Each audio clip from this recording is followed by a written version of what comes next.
Well, one of the men from Sinaloa, who's credited with being the most famous trafficker in all of Mexico, is named Amado Carrillo. Hundreds of songs written about him, movies. One of the most popular telenovelas of all time is based on his character. And Amado Carrillo gets credited with creating the most sophisticated air wing in the history of criminal endeavors. Let's just put it that way. And what's interesting about Amado Carrillo is he wasn't a pilot and he wasn't a logistical expert. See, Amado Carrillo gets the credit for building that air wing. And this is the air wing where they took 727, 737 civilian airliners, gutted them, turned them into cargo planes. Well, that entire operation was actually ran by a retired U.S. Air Force officer. I know the man. I'm a writer. I've spoken with a number of these individuals. I actually spent 2 days talking with this gentleman. Today, he's an older man in the late 70s, pushing 80. He's retired, lives up in Seattle. Well, he built that air wing. It was his logistical expertise that kept Sinaloa alive throughout the decade of the 1990s, using that way to get the product in. They're getting 30 tons a month into Mexico with the civilian airliners. All of that was conceived and built by a United States Air Force officer. Without that gentleman's assistance, there'd be no Sinaloa Cartel today. All right, I digress.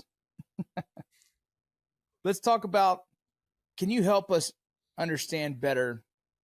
The thing that went viral was you talking about the CJNG, their paramilitary wing was ran by 4 special operations guys. Mm-hmm. And then in my notes that you mentioned that there's that second Green Beret. Can you clarify all that for us?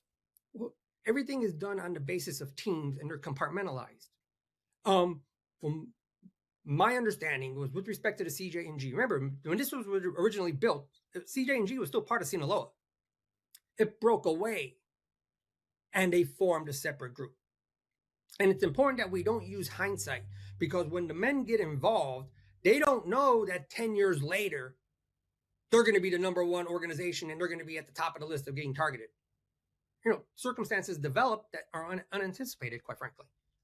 And so, yes, you've got the 4 guys that were known. Now, I've spoken with the Special Forces guy in the last week. He said that his contacts within the intelligence community have confirmed that they know the identity of the 4 men. Like, I didn't know their names.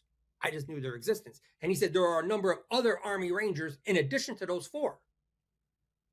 Now, I have a friend who was a Ranger who they attempted to recruit. So I've got a pretty good understanding of the pitch they made. Well, from what I understand, you've got the American Special Forces, which are utilizing the same protocol that was used to train the Afghani Army's elite units.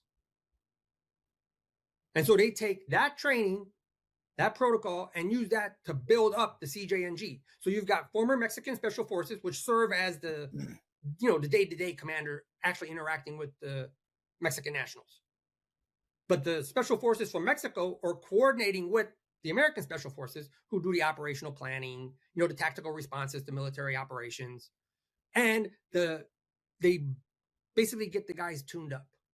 From what I was saying, they use the same method as in Afghanistan, and the Americans are only there to put in assistance if it's necessary. Like the CJNG's people get sent out. So the day-to-day operations are the Mexican Special Forces. You've got a body of individuals that are just former Mexican military, and then that's supplemented by individuals from Central America, a lot of Guatemalans and Hondurans, which are their special forces.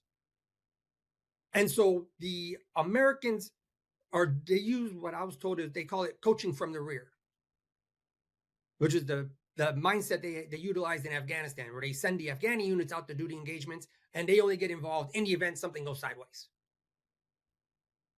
And so that unit, they don't just go around attacking law enforcement, and they don't go around attacking even Mexican military.